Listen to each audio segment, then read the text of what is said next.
Impossible d'accuser Israël de génocide selon la définition officielle? Pas de problème, Amnesty International a trouvé la solution. On vous explique tout en détail. Il y a quelques jours, l'organisation Amnesty International a publié un rapport affirmant qu'Israël perpètre depuis plus d'1 an un génocide contre les Palestiniens dans la bande de Gaza. Dans son rapport, l'organisation internationale écrit « Le rapport analyse les intentions d'Israël à travers ses opérations sur le terrain et des déclarations des décideurs israéliens. Il conclut qu'Israël a commis un génocide contre les Palestiniens à Gaza. » Grave accusation de l'organisation internationale qui est censée, je vous le rappelle, être impartiale.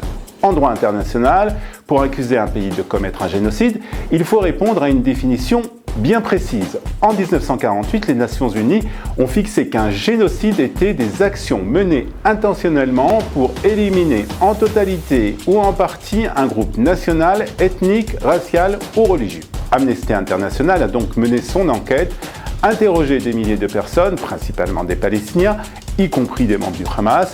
Résultat, ils n'ont pas pu prouver qu'Israël commet un génocide à Gaza selon la définition des Nations Unies de 1948.